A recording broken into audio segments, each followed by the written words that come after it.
Today we're talking about outright speed.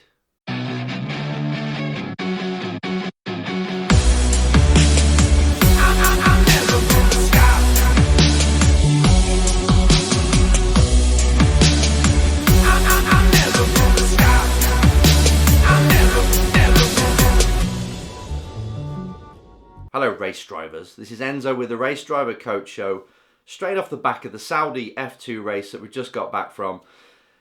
And as usual, when I come back from these events, I know that I've got to do a show on Monday. And I've got a small list of things that I really want to speak about. But when I'm there, things happen. We have things happen at race weekends, and always it bleeds into, you know what, I'm going to do Monday's show on this. And it's on the flight home. Normally I have this epiphany of this message, this lesson that we can take from the last race weekend that would be so valuable to people that are watching and listening to this show, yourselves. And I can't help but then put everything else on the shelf and say, I want to talk about that today. And this is a prime example. So it usually happens actually when we're following a race weekend. That's why I always say, I talk about the race weekends. This is what's happened because it's the journey. What I share with you is the journey of people that are fighting their way to earn their place on the F1 grid. So it's not me really trying to capitalize on it. It's just something that I dearly care about and I know can help you succeed pretty much no matter what you do. These are race driver lessons, right? But you can apply what I teach to anything you do in life because it's all about human performance. You getting the best out of yourself, using your mind in a way that helps you achieve your goals. And that's something I coach with people outside of racing. So it's all tied in. So if I don't make sense today, it's because I'm knackered because we just got off the flight. But, which is good for today, because it's a very simple message. This message is, if you want to be a professional race driver, or if you want to remain at the top of your game in your profession, if you're already a professional race driver, you need pure speed.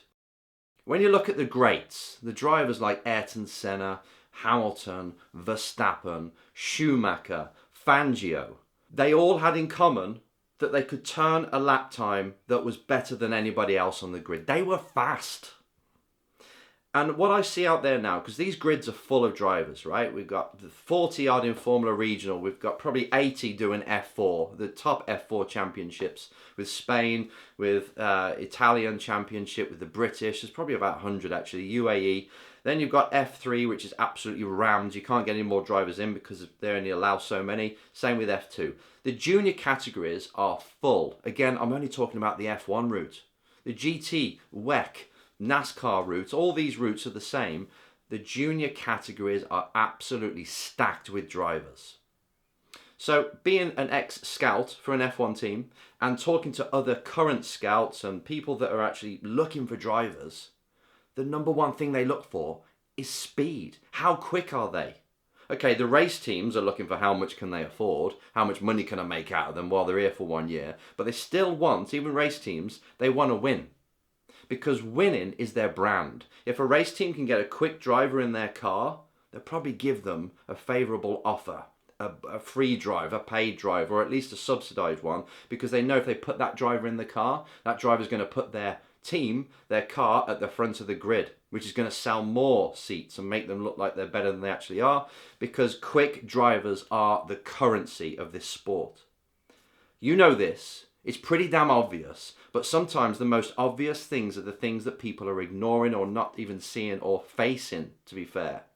So again, we've got all these drivers in the junior categories and in club racing and all this, but not many of them are honest enough to face the fact that they're not quick enough. Don't get me wrong, this is a sport you can learn. If you spend more time behind the wheel in a very dedicated way, in a very disciplined way of improving your skill, not just chasing a lap time, but finding out why the lap time isn't as good as it should be and then working really hard and getting experts in to help you. If you're not approaching your sport that way, it's going to end. People are not going to see you as being valuable to them. So I want you just to go away with this one message from this really short video and ask yourself, am I fast enough? And this isn't about self-belief. This isn't about you worrying about your ego and getting it knocked because maybe I am a second off. Second off isn't bad at all, by the way. If you're a second off pole position, that's something to work with. But we need to understand, or you need to understand, am I actually fast enough? So from this race weekend that I've just come from, we're with a driver. Never been to this track before, right? Never been to Saudi. Some drivers have been there twice. Some drivers that we're up against are in their 4th year, but they've been to this track twice. They know it. They know Saudi. They've been there twice in the last 18 months. So they hit the ground running. But the driver I was with, he was P1 by lap 1. He's done this before, by the way.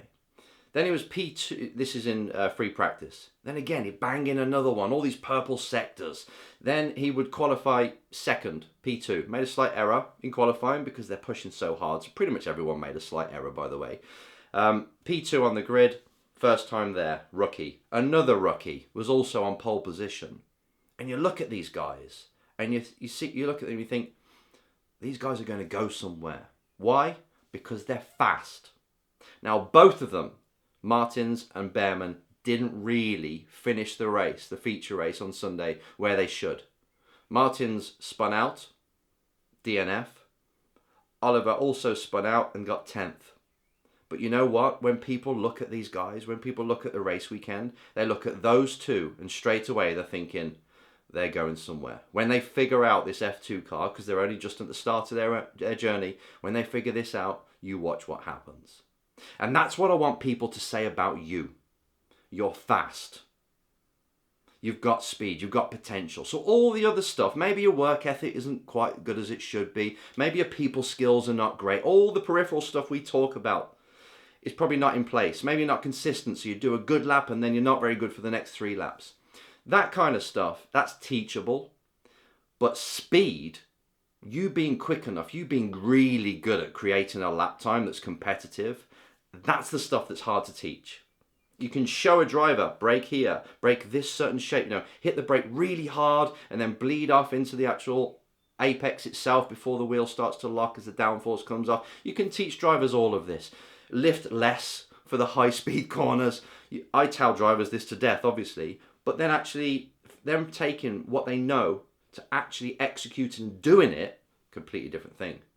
If it's wet, if it's changeable conditions, the driver that can feel the grip has got the confidence to take the speed into a corner, not knowing if they're going to come out the other side. So they've got a bit of bravery, but they've got the car control skills to actually take it through and deal with whatever the car's going to do. That again is difficult to teach.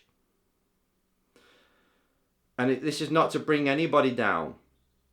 It's just to highlight, I want you to understand how fast you are. Do you deserve a career? Have you shown people your speed? Because you can have the best product. If you're a company, you can have the best product, the best service. But if you're keeping it to yourself, you're not really promoting it well, you're not telling people about it, they're not going to see it. You're not going to get your opportunity. Your product's not going to be on the shelves. Same with a race driver. A race driver has to have the speed, the product or the service. They then have to show people, showcase they've got it. So it's 2 things that I really want you to take a look in the mirror at and ask yourself, am I fast enough? And if I am, do enough people know this in the industry? And if the answer is, I'm not fast enough yet, then okay, we better get a training program in place. We better have some kind of plan that's going to help you get quicker and get quicker fast. So I want you to get fast, fast. So there's 2 answers, right? Am I fast enough?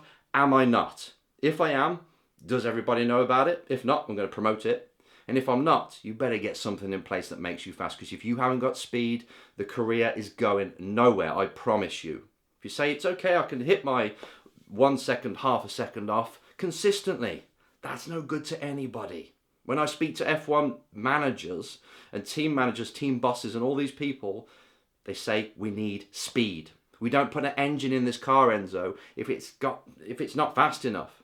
If it struggles with the reliability, okay, we can take a little bit of speed off and increase the reliability. That's easy. But if we have to make a reliable engine faster and it's difficult because it's hit its maximum, there's no more capacity in that engine, we'll get rid of it. Same with a driver. Ask yourself now, am I fast enough? And if not, what am I going to do about it?